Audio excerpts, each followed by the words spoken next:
The champagne glass slipped right out of my daughter-in-law's hand the second she hit the ground. Emily's mother, Linda, was convulsing on my polished marble kitchen floor, foam gathering at the corners of her mouth.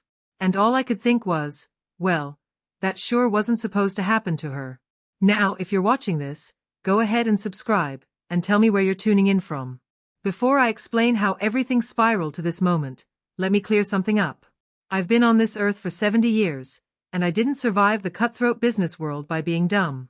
When somebody tries to poison you at your own retirement party, you notice. Especially when that somebody's been eyeing your bank account the way a starving woman stares at a buffet. Just 2 hours earlier, my kitchen was alive with laughter and celebration. I just sold my consulting firm for $23 million. Not bad for a company I'd built from scratch after my husband passed away 15 years ago. My son, Daniel, insisted on throwing the party. "Mom, you deserve this," he'd said, those big brown eyes of his doing their best to melt me. "Let Emily handle the details. You just relax and enjoy yourself." I should have known something was off the second Emily offered to play hostess. The woman who normally whined about unloading the dishwasher was suddenly channeling Martha Stewart, arranging flowers, polishing crystal, acting like her entire life depended on it. And honestly, maybe it did. The party itself was beautiful, I'll give her that. Around 30 guests came, former colleagues, a few neighbors, family. Emily had even hired a bartender. "Nothing's too good for you, Margaret," she gushed, squeezing my arm with those perfect nails that cost more than most folks spend on groceries in a week. I was chatting with my old business partner when I saw it.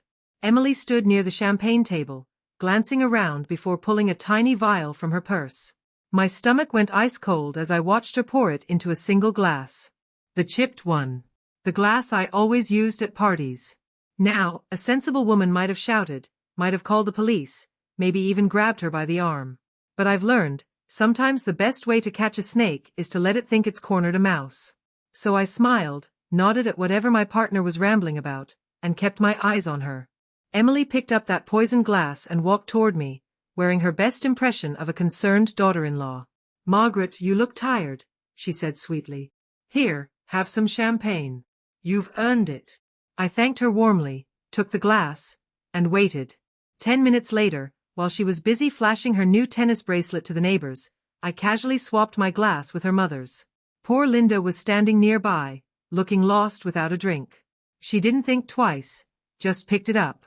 Within minutes she was praising the champagne's unique flavor and asking where I'd ordered it from. And then, it happened fast. She collapsed. I knelt beside her while Emily screamed for someone to call 911. Her shock looked convincing. Almost. But the thing about murderers? Real panic and fake panic don't look the same, at least not to someone who knows what to watch for. "What happened?" Daniel pushed through the crowd, his face pale. But I caught something else, his eyes darting toward Emily, just a second too long. "I don't know," Emily sobbed, clinging to my arm. She just fell. 1 minute she was fine, the next, she waved helplessly at her mother, now unconscious but still breathing. Thank God. Paramedics arrived within minutes. They loaded Linda onto a stretcher while I studied my son's face. 32 years of being his mother had taught me how to read him like the weather. And right now? He looked like a man watching his careful plans go up in smoke. "Which hospital?" I asked the lead paramedic. "St. Joseph's." "Are you family?" "Close friend," I said quickly, shooting Emily a glance. She was too busy hyperventilating to notice. "I'll follow in my car." Daniel stepped in fast. "Mom, no, you don't need to. We'll handle this. You stay here, clean up after the party." How thoughtful. Keep the target at home, while they regroup and figure out what went wrong. "Nonsense," I said firmly. "Linda's practically family. I'm coming." I grabbed my purse and keys before anyone could argue. At the hospital, I kept close enough to overhear every word. Linda's condition was listed as acute poisoning, unknown cause. I caught the doctor mention plant alkaloids to the nurse, specific enough to tell me someone had done their homework on untraceable toxins. Emily paced the waiting room, her designer heels clicking against the linoleum like a ticking clock. Daniel sat stiff in a plastic chair, his phone buzzing non-stop with texts he seemed reluctant to answer. "This is just terrible," Emily said for the 5th time. Poor Mom. I don't understand how this happened. I gave her shoulder a gentle pat. These things are mysterious sometimes, honey. I'm sure the doctors will figure it out. Then I added, almost like an afterthought, you know, it's lucky she only had a few sips of that champagne before she collapsed. Emily's step faltered, just barely. Champagne? You think the champagne caused this? Oh, I'm sure it's nothing, I said with a dismissive wave. Just an old woman's mind, connecting dots that probably aren't there. But her face had gone pale, and her hands trembled as she lifted her coffee cup. Daniel was watching the exchange closely, his eyes sharp, like a hawk studying mice in a field. 3 hours later, a doctor came out to tell us Linda was stable but would need to stay overnight for observation. The tests were inconclusive, he explained, but whatever she ingested is working its way out of her system. Can we see her? Emily asked quickly. Family only. And she's sedated. Best to come back tomorrow. As we left the hospital, Daniel walked me to my car. Mom, maybe you should stay with us tonight. After what happened, I'd feel better if you weren't alone. How thoughtful. Especially since Linda's little crisis probably left them wondering whether I suspected anything. The answer? Yes. Absolutely. But they didn't need to know that yet. That's sweet of you, dear, I said, kissing his cheek. But I'll be fine. I have that new security system, remember? I slid into my car, watching in the rearview mirror as he and Emily had a frantic whispered conversation right there in the parking lot. Back home, I poured myself a Real glass of champagne from a fresh bottle, untouched of course, and settled into my study. Time to figure out what exactly my loving family had in store for me, and more importantly, what I planned to do about it. I spent the night doing something I'd mastered over 45 years in business. Research. Not the kind you do with databases and spreadsheets, the kind you do with memory, suspicion, and a clear mind. Linda's poisoning wasn't random. It wasn't an accident either. Somebody had planned to kill me, right there at my retirement party, probably hoping it would look like a heart attack or a stroke. At 70, nobody would have questioned it. Stress, success, age, it would have made perfect sense. But the real question was, why? That was the $23 million question, wasn't it? At 5 a.m, I brewed coffee and sat at my kitchen table with a legal pad, jotting down everything I knew about Daniel and Emily's finances. It wasn't pretty. Daniel's architecture firm had been sinking ever since the recession, and Emily's boutique jewelry shop was more pastime than business. They lived far beyond their means. Their mansion out in Fairview cost triple what they could reasonably afford. The BMW and Mercedes in the driveway? Both on payments. And Emily's shopping habits alone could fund a small school district. Of course, I'd help them. What mother wouldn't? A few thousand here and there when Daniel hinted money was tight. The down payment on the house after Emily cried about wanting to raise their child in the right neighborhood. Private school tuition for little Olivia when they swore public schools weren't good enough. Looking back through my checkbook, I'd given them nearly $200,000 over the past 5 years. Gifts, I told myself. Investments in their happiness. Never loans, that would have been tacky. But now I wondered if they saw those gifts differently. Maybe not as generosity, but as early inheritance payments they couldn't wait to collect. At 7:30, the phone rang. Emily's voice came through, dripping with concern. Margaret, I couldn't sleep all night thinking about you. After what happened to Mom. I just worry maybe something was wrong with the food or the drinks. You didn't feel sick at all, did you? How thoughtful, checking to see if her poison had actually found its target. Not at all, dear. I feel fine. Have you heard anything more about Linda? The doctors say she should be able to come home today, Emily answered quickly. They think maybe she just ate something before the party that didn't sit well. You know how she is with her meds, probably took one on an empty stomach. Linda Carter was many things, but careless with her medication wasn't one of them.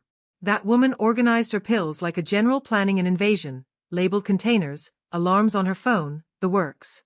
That's a relief, I said softly. I worried it might have been something at the party. That would have been terrible. Oh no. Definitely not, Emily said fast. Too fast. The doctors were very clear, it wasn't food poisoning. Just one of those things.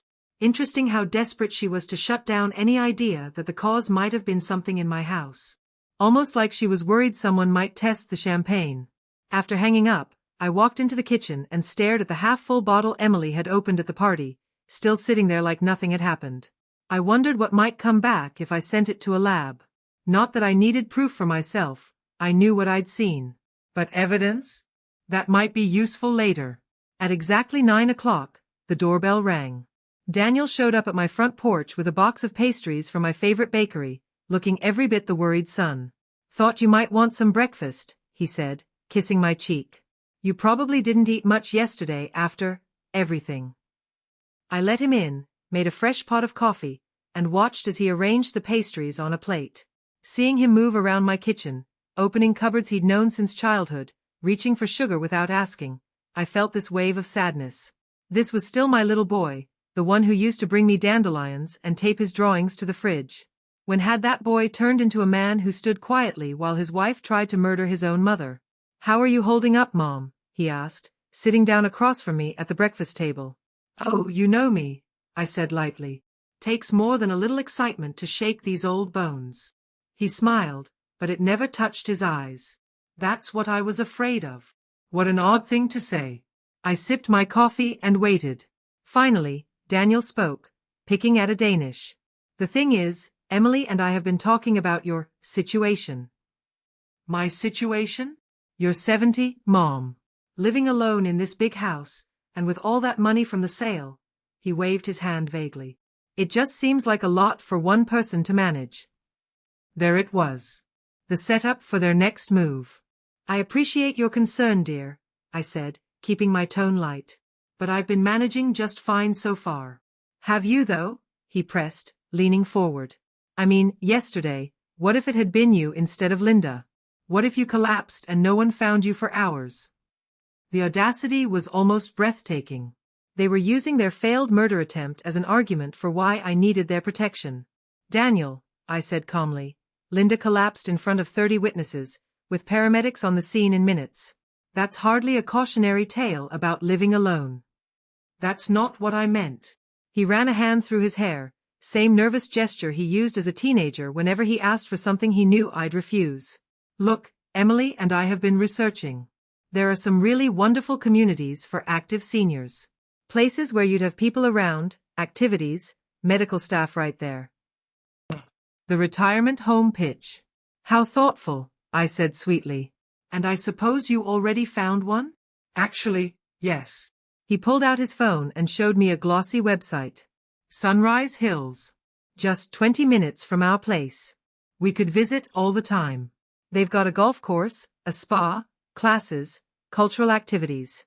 It's more like a resort than a retirement home." I studied the photos of smiling older folks playing cards and doing water aerobics. Everyone looked so blissful, probably thanks to a pharmacy's worth of daily pills. "The only thing," Daniel continued, "is there's usually a waiting list. But if someone wanted to move in quickly, they'd need to pay the entrance fee up front.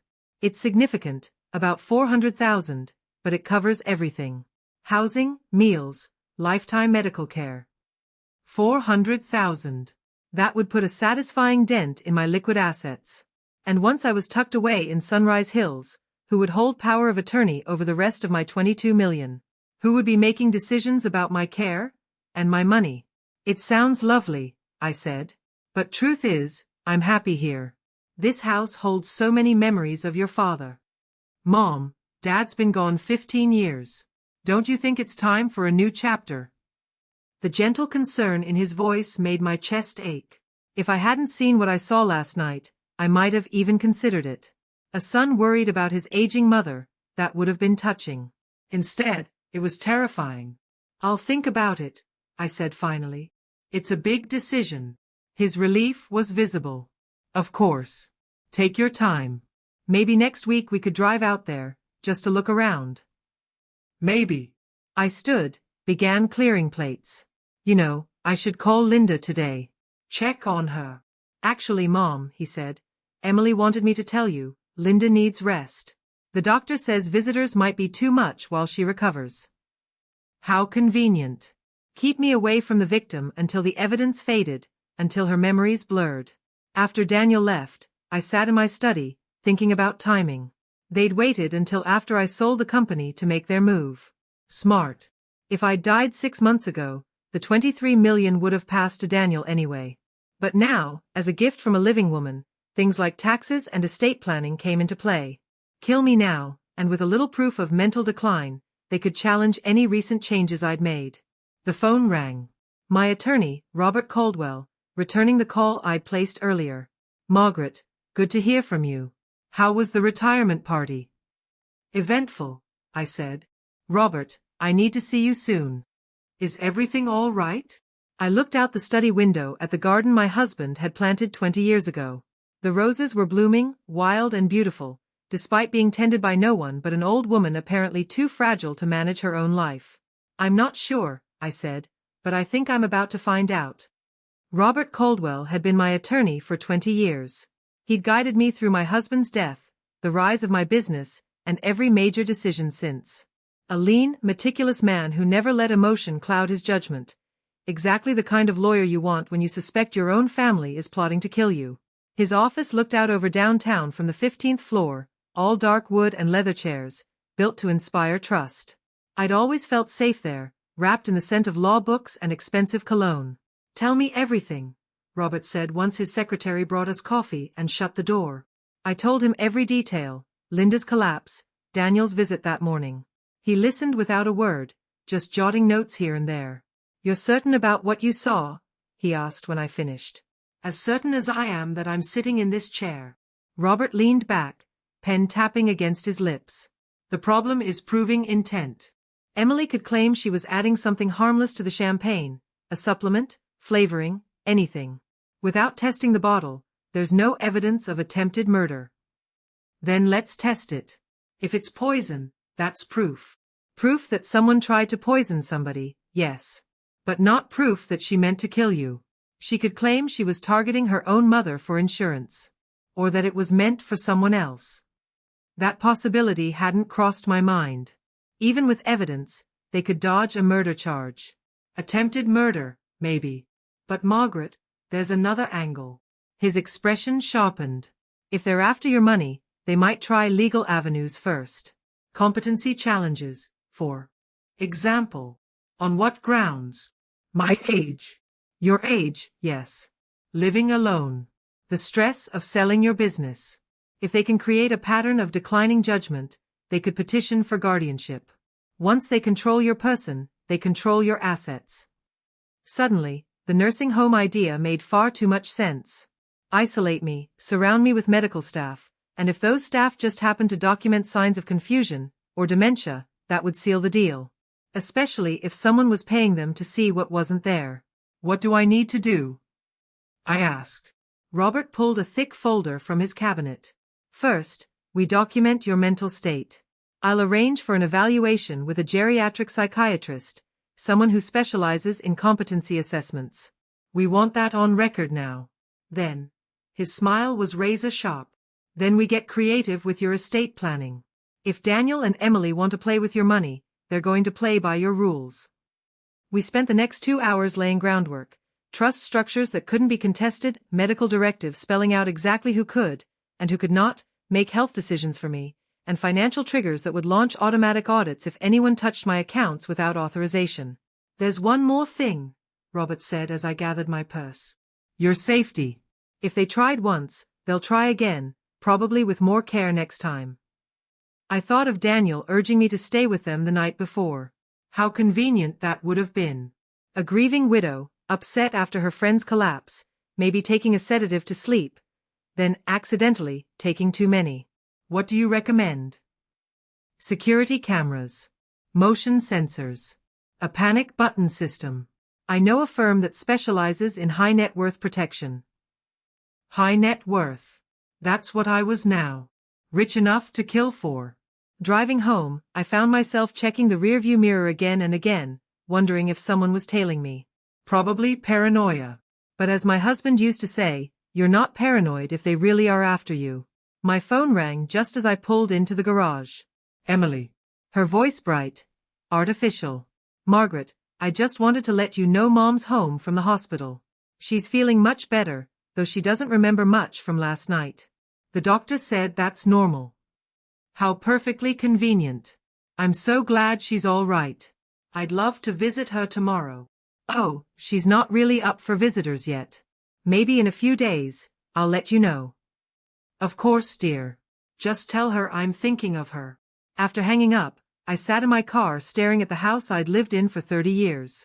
My husband and I had bought it when Daniel was 10, filled with dreams of family dinners and holidays together.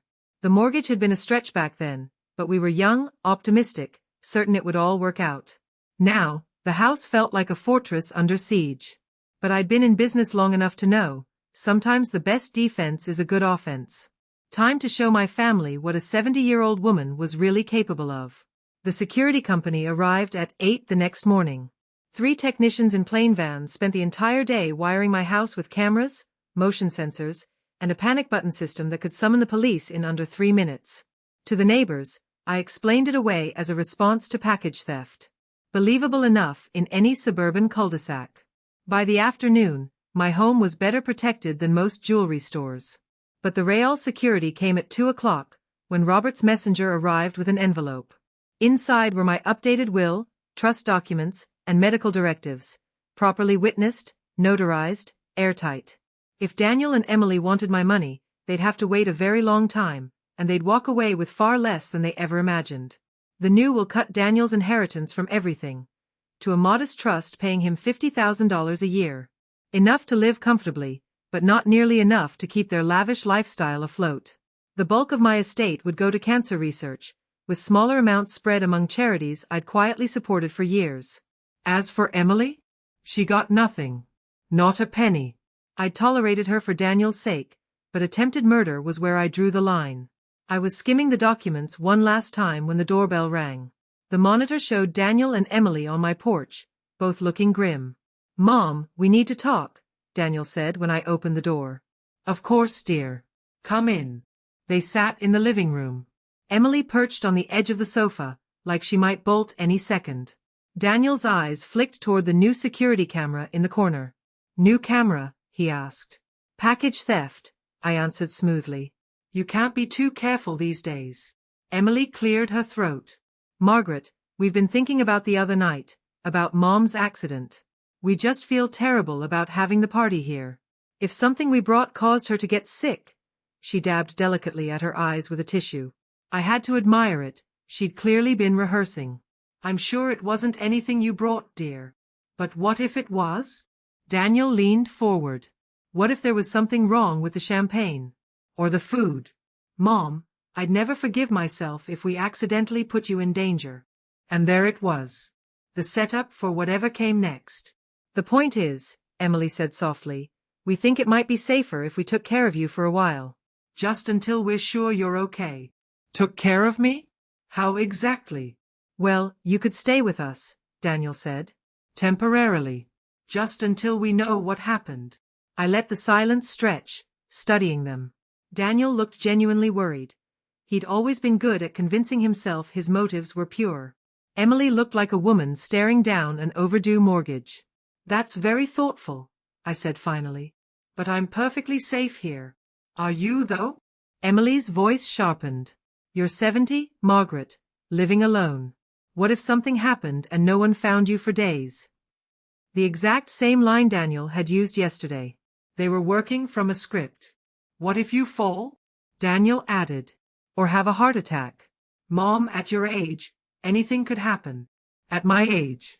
As if I were already dead, and just hadn't been told yet. "You know," I said slowly, "you're absolutely right. Anything could happen at my age. That's why I spent today updating my will." The temperature in the room dropped. "Your will?" Emily's voice was careful, flat. "Oh yes." Amazing how a brush with mortality, even someone else's, makes you rethink things. "My old will was terribly out of date." Daniel's face went pale. "What kind of updates?" I smiled, the same smile I'd used when he was 8 years old and lying about breaking my favorite vase. "Oh, just some minor adjustments. To reflect my current priorities." The silence was deafening. I could almost hear them calculating, wondering just how badly their scheme had been derailed. "Well," Emily said finally, her voice taut, "I'm sure whatever you decided was for the best." I think so too, dear. They left soon after, promising to check in again. From the monitor, I watched them sit in their car for 10 full minutes, arguing. Emily jabbed at her phone angrily, while Daniel kept trying to grab it from her. She shoved him off, and eventually they drove away. I poured myself a glass of wine and curled into my favorite chair. Tomorrow, I'd start phase 2 of my plan. But tonight? Tonight I'd enjoy my first truly peaceful evening in days. There's something deeply satisfying about watching your enemies realize they've underestimated you. The game was only beginning, and I'd been playing it a lot longer than they had. The next morning, I got a visitor I wasn't expecting. Linda Carter stood on my porch, pale but determined, clutching her purse like it was the only thing keeping her upright. "Margaret," she said, without preamble, "I need to talk to you. It's about the other night." I invited her in, made tea, and studied her face carefully for any lingering signs of poison. She looked tired, yes, but sharper than her daughter would have wanted me to believe. "Emily told me I had some kind of reaction to medication," Linda said, settling into my living room chair. "But Margaret, I don't take medication. Haven't for years, just vitamins." "Interesting. What do you remember about the party?" I asked. "Everything. At least, until I started feeling dizzy. I remember the champagne tasting strange, bitter, almost metallic. And I remember seeing Emily near the drinks table earlier, doing something with a little bottle." My pulse quickened. "What kind of bottle?" "Like a dropper bottle. The kind you'd use for essential oils, or something like that." Linda's hands trembled as she set down her teacup. "Margaret, I think my daughter tried to poison you." "Why would you say that?" Her laugh was bitter. "Because she's been talking about your money for months. How unfair it is that you have so much while they struggle. How much easier life would be if something happened to you." The pieces slid neatly into place. "Has she said anything specific?" "Last month she asked me if I thought you'd updated your will. She seemed very concerned about Daniel's inheritance." Linda met my eyes. "I think they've been planning this for a while. I made a decision. She deserved to know the truth. And I needed an ally who'd witnessed their behavior firsthand. Linda, I saw Emily put something in my champagne glass. I switched the drinks deliberately. The color drained from her face. She tried to kill you, and I almost died instead." "Yes." We sat in silence, the weight of it pressing down. "What are you going to do?" she whispered finally. "I'm going to give them exactly what they want," I said. "Just not the way they expect." Her brow furrowed. "What does that mean?" "It means your daughter and my son are about to learn some games carry higher stakes than they realized." After Linda left, I picked up the phone and called an old business contact. Patricia Williams, head of a private investigation firm that specialized in corporate espionage and background checks. We'd worked together more than once when I needed information about potential partners. "Margaret Collins," she said warmly when she answered. "I heard about the sale. Congratulations." "Thank you, Patricia. But I need a favor. A personal one." "What kind of favor?" "I need everything on my son's finances. Bank accounts, credit cards, loans, investments. Everything." A pause. "Are you sure?" "Family information can be uncomfortable." "I'm sure. Give me 48 hours. While Patricia worked her magic, I moved on to the next phase. I called Daniel and asked him to meet me for lunch at our old restaurant, the place where we'd celebrated his graduation from architecture school, his wedding, Olivia's birth. He arrived looking jumpy, eyes darting to his phone every few minutes. "How are you feeling, Mom? You sounded upset when you called." "I've been thinking about what you and Emily said. About my safety. About planning for the future." His face lit up. "And I think you're right. It's time for some changes." "What kind of changes?" he asked eagerly. "Well, I looked into Sunrise Hills, the place you mentioned. I called them this morning." "That's wonderful, Mom. I think you'll really love it there." "They do have an opening," I continued, "but it needs to be filled quickly. Another family's interested in the same unit." "How quickly?" "Next week. I'd need to pay the entrance fee by Friday." His excitement was almost palpable. "That's not a problem, right? You've got the money from the sale." "Of course I do. It's a big step. I thought maybe you and Emily could help me with the paperwork. Make sure I'm making the right decision. Absolutely, he said, leaning forward. We'd be happy to help. I smiled at my son, memorizing his eager face. Soon, that expression would change. There's one more thing, I said casually. The facility requires every resident to have a power of attorney on file. Someone to make decisions if they become unable to. I'd be honored, Mom. Whatever you need. Perfect. Daniel believed he was maneuvering me into giving him control of my money. Instead, he was stepping right into my trap. Thursday morning, Patricia called with her report. I listened, growing colder with every word. They're leveraged to the hilt, she said. The house has been refinanced 3 times. 2 mortgages, plus a maxed-out home equity line. Over $80,000 in credit card debt. How have they been paying? Barely. Daniel's business has been operating at a loss for 2 years. They've been using credit cards to pay other credit cards. Classic desperation. Anything else? Yes. Patricia's voice dropped. Emily took out a life insurance policy on you 6 months ago. $500,000. She listed herself as beneficiary. My blood ran to ice. How is that legal? She claimed insurable interest, as your daughter-in-law and caregiver. The company probably assumed Daniel was the true beneficiary, and Emily was just handling the paperwork. A life insurance policy. They hadn't been planning this for days. They'd been planning my death for months. Margaret, there's one more thing, Patricia had said over the phone.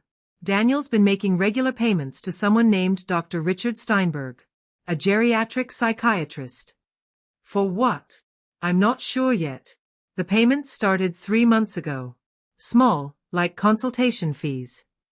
I wrote down the name, Dr. Richard Steinberg. Definitely something to ask Robert about. That afternoon, Daniel and Emily arrived at my house carrying a briefcase full of paperwork for Sunrise Hills.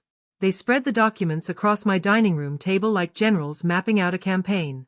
This is the admission contract, Emily explained, pointing to a thick stack. And this is the financial disclosure form. It lists all your assets so they can calculate your fees. Very thorough, I murmured, scanning. Translation, they wanted access to everything. And here's the power of attorney, Daniel added, sliding another paper toward me. Pretty standard. Just lets me handle finances if you can't. I read it carefully. It was far more expansive than he'd implied. With one signature, he'd have immediate access to every bank account, every investment. Total authority over my financial life. This seems broad, I said evenly. Do I really need to give you this much authority? Mom, it's just a precaution, Daniel insisted. The facility requires it. And honestly, at your age, it's smart to have someone younger managing complicated things. At my age. There it was again. What if I change my mind about Sunrise Hills? Can this be revoked? Daniel and Emily exchanged a quick look. Well, technically yes, Emily said, but the facility has strict policies about residents who try to leave. Medical evaluations, waiting periods. It's complicated. Of course it was. Once I signed, they'd have the money. And if I resisted? Dr. Steinberg would be ready to declare me incompetent. I need to think about this overnight, I said, gathering the papers. Mom, we need to submit by tomorrow, Daniel pressed. I understand. You'll have my answer in the morning. After they left, I called Robert. Robert, what do you know about Dr. Richard Steinberg? Steinberg? He's a geriatric psychiatrist. Specializes in competency evaluations. My son's been paying him. There was a long pause. Margaret, Steinberg has a reputation. He tends to support whatever outcome the family wants. I've seen cases where his evaluations gave relatives full control over an elder's assets. So he declares people incompetent, for money. I wouldn't phrase it that way officially. But yes, essentially. The picture was crystal clear. They weren't just after my fortune. They'd built a full strategy. Get me into Sunrise Hills, gain power of attorney, and if I objected, bring in Steinberg to strip away the rest. Honestly, it was clever. If I hadn't caught Emily with that vial, I might have walked right into it. Robert, I said quietly, I need you to prepare something for me, and I need it by tomorrow morning. What kind of something? The kind that will teach my family a lesson they'll never forget. That evening, I sat in my study, going over every step of my plan. Tomorrow had to be perfect. Daniel and Emily would get exactly what they thought they wanted, just not the way they expected. Friday morning dawned gray and drizzling. Fitting weather for the game I was about to play. At 9 sharp, they arrived, dressed like they were heading into a boardroom. Have you decided, Mom? Daniel asked, his voice tight with anticipation. I have. I pulled out the Sunrise Hills paperwork, signed, notarized, official. I think you're right. It's time for me to start this new chapter. Relief washed over Emily's face. Oh, Margaret, I'm so glad. You're going to love it there. I'm sure I will. And Daniel, I signed the power of attorney as well. His hands actually trembled as he took the papers. This is the right choice, Mom. You won't regret it. I smiled, sweet as sugar. I'm sure I won't. For the next hour, we combed through financial forms. Emily typed furiously on her laptop as I provided account numbers and access codes. Every so often she shot Daniel a look, like a child who couldn't believe Christmas had come early. There's just one more thing, I said lightly as we wrapped up. I need to sign some additional paperwork with my attorney before the transfer's official. Something about tax implications. Of course, Daniel said quickly. Do you want us to drive you to his office? No, I replied smoothly. He's coming here. Robert was supposed to arrive any moment. As if on cue, the doorbell rang, only it wasn't Robert Caldwell on my porch. It was Detective Lisa Morrison from the local police department, with another officer I didn't recognize. Mrs. Collins, I'm Detective Morrison. We need to speak with you about an incident that occurred here earlier this week. Daniel stood up quickly. What kind of incident? A suspected poisoning, Morrison said, her eyes flicking between Daniel and Emily. We understand there was a medical emergency during a party at this residence. Emily's face drained of color. That was my mother. She had a reaction to her medication. The doctor said it wasn't serious. Actually, Morrison replied, pulling out a notebook, that's not what the hospital reported. Toxicology shows your mother ingested a concentrated dose of oleander extract. That's not a medication. It's a deadly poison. The silence in my living room was suffocating. We also tested the champagne from that evening, Morrison continued. The opened bottle contained the same extract. Someone deliberately poisoned it. Daniel's eyes swung to Emily, horrified. Emily, what did you do? I didn't do anything. Her voice was high, panicked. This is insane. Why would I poison my own mother? That's what we'd like to know, Morrison said evenly. Especially since the champagne glass with the highest concentration of poison was originally intended for Mrs. Collins. Emily swayed as if she might faint. Daniel collapsed back into his chair, face ashen. There's something else, I said quietly. Detective, show them the insurance policy. Morrison nodded, pulling another document from her folder. Mrs. Collins, we found a $500,000 life insurance policy taken out in your name 6 months ago. Beneficiary, Emily Collins. That provides clear financial motive. Emily's voice dropped to a whisper. This is insane. Margaret, tell them this is insane. I looked at her, this woman who had pretended to care for me while plotting my death. I saw you put poison in my glass. I switched the drinks deliberately. Daniel's head snapped up. You knew? You knew she was trying to poison you. I've known for days. I also know about your financial situation, about Dr. Steinberg, about your plan to have me declared incompetent. I know everything. The power of attorney papers slipped from Daniel's limp fingers.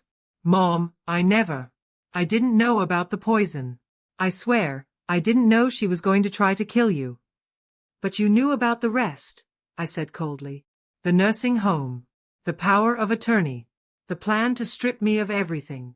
His silence was answer enough. Detective Morrison stepped forward. Emily Collins, you're under arrest for attempted murder.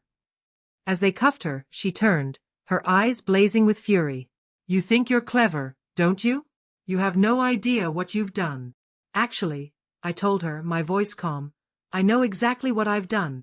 When the police left with Emily, Daniel sat slumped in my living room like a man who'd been hollowed out. His eyes kept returning to the power of attorney papers scattered on the carpet. He raked his hands through his hair again and again. She said it was just about keeping you safe, he murmured.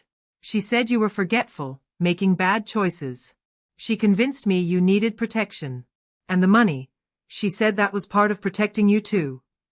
His face crumpled. We're drowning in debt, Mom. The business is failing. We're behind on everything. She told me if something happened to you naturally, we'd inherit enough to start over. But she never said anything about, he gestured helplessly, about murder. I thought we were just planning for the inevitable. Preparing for when I died of natural causes, I finished. How convenient that natural causes needed a push. Daniel's eyes filled with tears. I'm sorry. I'm so sorry, Mom. I never wanted to hurt you. I studied his face, searching for the truth beneath his remorse. Part of me wanted to believe him, wanted to think Emily had pulled the strings.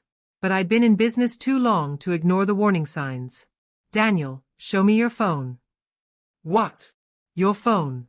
Let me see your texts with Emily this past week. He hesitated, then reluctantly handed it over. I scrolled through the messages, my heart sinking with every line. Emily, did you talk to Mom about Sunrise Hills? Daniel, yes. She's considering it. Emily, good. The sooner we move her, the better. She's been asking too many questions. Daniel, what if she changes her mind? Emily, she won't. Not after tomorrow night. Daniel, what's tomorrow night? Emily, trust me. By Sunday, she'll be begging us to take care of her. I handed the phone back. You knew, didn't you? Maybe not the exact method. But you knew Emily was planning something that night. Daniel's shoulders sagged. I thought she meant scare tactics. A staged break-in, maybe, something to make you realize you weren't safe alone. I stared at him. You thought she was going to stage my attempted murder. Not murder, Daniel said softly, just something that would convince you to move into Sunrise Hills willingly. The casual tone chilled me. My own son had been comfortable with the idea of traumatizing me into submission. Daniel, there's something you need to know, I said, pulling out Patricia's report. I hired a private investigator. I know about everything, the debt, the failed business, the lifestyle you can't afford. His face went white. What did you find? Everything. But what interested me most were the payments to Dr. Steinberg. Mom, I can explain. Can you? Because you started paying him months before you even mentioned Sunrise Hills. What exactly were you consulting him about? Daniel dropped his face into his hands. Emily said, we needed a backup plan.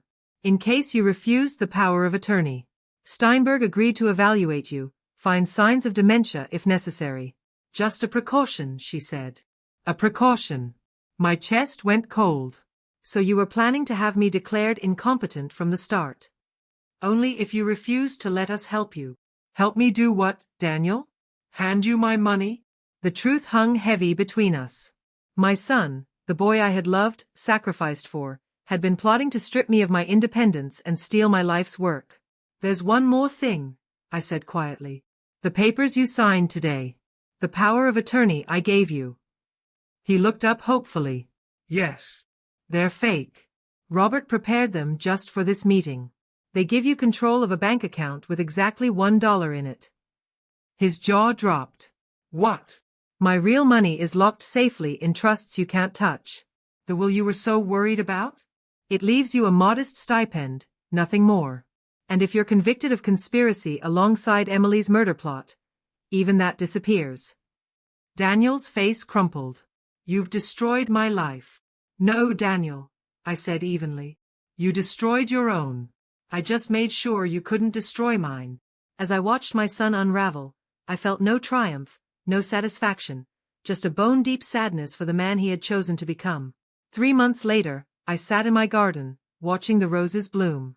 Jessica had been sentenced to 15 years for attempted murder. Daniel received 3 years for conspiracy. His lawyer had managed to reduce the charges. Olivia, my granddaughter, had called the night before.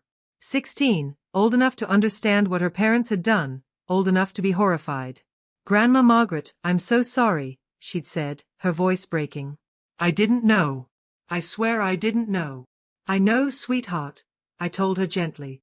"None of this is your fault. Can I visit you this summer? Even if Mom and Dad are away." "I'd love that," I said, and I meant it. Olivia was innocent in all this, a victim of her parents' greed as much as I was. Linda Carter had become an unlikely friend. We met for coffee twice a week now, two women bonded by betrayal. She was even considering writing a book about elder abuse, using our story as a warning. "You know," she said during our last meeting, "I keep thinking about how close they came to getting away with it." "They never had a chance," I replied. "I've been dealing with people who wanted my money for 40 years. The only difference this time was that they shared my DNA." She laughed softly. "Do you ever regret it? How it ended, with both of them in prison?" I thought carefully. Daniel was my son, yes. But he was also a man willing to sacrifice me for a payout. "I regret that it had to be this way," I said finally. "But I don't regret protecting myself." The doorbell interrupted my thoughts. Through the monitor, I saw Robert Caldwell on my porch, briefcase in hand, looking unusually pleased. "Robert, what brings you here?" "Good news," he said as we sat in the living room. "The insurance company won't contest Emily's policy on your life. Since she was convicted of attempting to kill you, they're voiding it and refunding every premium." "That's something, I suppose. There's more." "Daniel's creditors are seizing his assets. That includes the house you helped them buy. They're asking if you'd like to make an offer." I pictured that house. Granite countertops, cathedral ceilings, everything they'd craved. "No," I said. "Let someone else have it. Someone who can afford it honestly." Robert nodded, then pulled out one last document. "The trust restructuring is complete. Your money is now fully protected in perpetuity. No one can touch it without your written consent. And if anyone ever tries to have you declared incompetent, the trust automatically transfers to charity." I leaned back, letting out a breath I hadn't realized I'd been holding. "Thank you, Robert. For everything." The roses swayed in the breeze outside my window, bright, stubborn, and alive. Just like me. After Robert left, I poured myself a glass of wine and sat out on the deck, watching the sunset bleed gold and pink across the sky. At 70, I'd learned that money brings out both the best and the worst in people. Sadly, it had dragged the very worst out of my own family. But I'd learned something else too, that I was stronger than I thought. Sharp enough to spot their schemes, tough enough to shut them down, and resilient enough to build a new life without them. My phone buzzed with a text from Olivia. "Grandma, I got accepted to Northwestern Pre-Law, just like you suggested. Can't wait to tell you all about it when I visit." I smiled, typing back, "Congratulations, sweetheart. I'm so proud of you." Maybe that was the real victory, not just stopping Daniel and Emily's plot, but ensuring the next generation had the chance to choose better. Olivia would grow up knowing that money was a tool, not a goal. That family should mean love and support, not exploitation and greed. The roses in my garden were blooming again, tended now by a landscaping service I could easily afford. The house felt calm, safe, guarded by security systems and legal documents that guaranteed my independence. I'd started this story talking about a failed poisoning at my retirement party. But really? It was never just about that. It was about the difference between being old and being powerless. I may be 70, but powerless? Not even close. And anyone foolish enough to test that will learn, as Daniel and Emily did, that underestimating a sharp old woman is the most expensive mistake they'll ever make. Sometimes the sweetest revenge is simply living well, and making damn sure the people who wronged you don't enjoy the fruits of their schemes. I'd managed both. And I'd sleep just fine knowing it. After all, at my age, a good night's sleep is worth more than all the money in the world. The fact that I had both? Well, that was just a bonus. Thanks for listening. Don't forget to subscribe, and if you feel like it, share your story in the comments.